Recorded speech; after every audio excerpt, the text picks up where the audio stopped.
when we spoke ahead of this event, and you were explaining to me your gender bond, which is innovative, one of the first of its kind, and I think it actually exemplifies a lot of the qualities that that Carlos and Abinash actually talked about in terms of that capacity building factor, the importance of finding local partners, of taking the time to learn and understand those impacts and how you can then start to bring that together. So please tell us that story about the gender bond that you've just recently been involved with.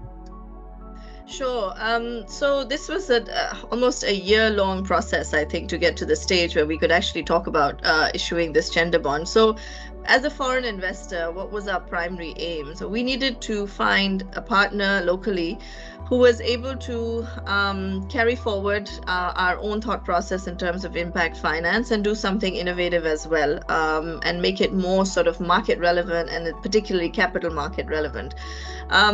Now, the way we sort of went about doing that was looking at people who had a long and rich history of doing impact, but perhaps not in the global sense of working that impact. So we came across a local non-government organization. It was also a non-banking company by the name of Kashf Foundation, who had been working in Pakistan for about 27 years, doing microfinance lending to predominantly what was largely a female clientele.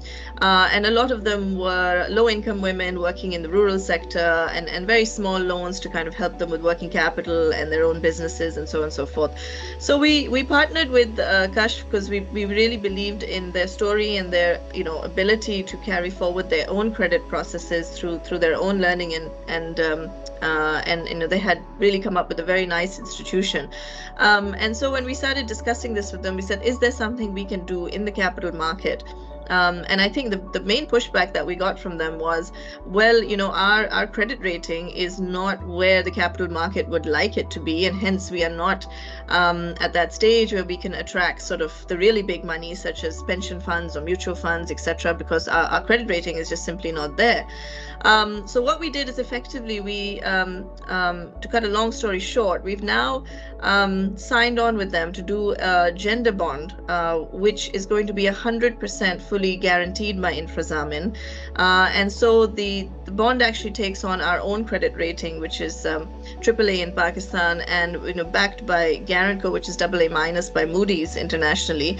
And so their credit rating now is effectively even slightly higher than the sovereign rating of Pakistan itself.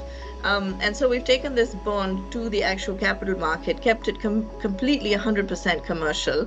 It carries a commercial rate of interest, and the proceeds of that bond will go to Kashf Foundation to lend towards developing micro infrastructure for women in rural areas. And we'll do that by lending towards house reconstruction or business rehabilitation, or even building, for example, new schools, etc., in those areas.